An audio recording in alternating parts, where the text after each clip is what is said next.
જૂનાગઢ મહાનગરપાલિકાના પરિણામમાં ward number 8માં જે બબાલ મચી હતી તેને લઈને મહત્વપૂર્ણ કાર્યવાહી કરવામાં આવી છે કે જ્યાં વિજેતા કોંગ્રેસના ઉમેદવાર અને આમ આદમી પાર્ટીના હારેલા ઉમેદવાર સામે ગુનો દાખલ કરવામાં આવ્યો છે। એ ડિવિઝન પોલીસ સ્ટેશનની અંદર 22 શખ્સો સામે કાર્યવાહી કરવામાં આવી છે। ફરજમાં રૂકાવટ, હુલ્લડ સહિતના મુદ્દે આ ફરિયાદ દાખલ થઈ। કોંગ્રેસના વિજેતા ઉમેદવાર અંદ્રેમાન પંજાએ ટેબલ મારતા પોલીસકર્મીને ઈજા થઈ હતી।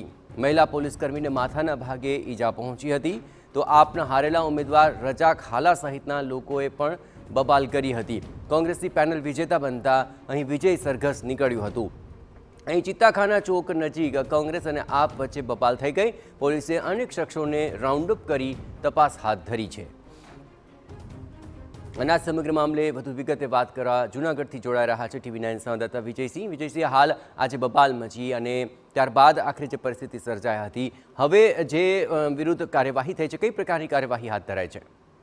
ચોક્કસથી જણાવી દઉં તો જે રીતે ગઈકાલે જે મહાનગરપાલિકાનું જે મતદાન ગણતરી હતી અને જ્યારે ઉમેદવારો પોતાની જીત પ્રાપ્ત કર્યા પછી તેઓ શહેરની અંદર જ્યારે રેલી કાઢતા હોય છે, ત્યારે વોર્ડ નંબર 8ના જે કોંગ્રેસના ઉમેદવાર હતા તેઓએ તેમની જીત પ્રાપ્ત કર્યા બાદ તેઓ રેલી રોડ ઉપર ચિત્તાખાના ચોકમાં નીકળી હતી। દરમિયાન જે આમ આદમી પાર્ટીના જે ઉમેદવાર હારેલા ઉમેદવાર હતા તેમના કોઈ લોકોએ માણસોએ જે પથ્થરમારો કર્યો, સમગ્ર ઘટના જ્યારે આ ચિત્તાખાના ચોકમાં બની હતી તે બાબતે પોલીસે તેમના વિરુદ્ધ જે કાર્યવાહી કરવામાં આવી છે તેમાં એ ડિવિઝન પોલીસ સ્ટેશનમાં 22 લોકો વિરુદ્ધ જે ફરિયાદ દાખલ થઈ છે અને તેમની શોધખોળ કરવાની પણ જે તજવીજ જે હાથ ધરવામાં આવી છે। હજુ પણ ક્યાંક ને ક્યાંક પોલીસ આ બાબતે વધુ કાર્યવાહી હાથ ધરવામાં આવી છે।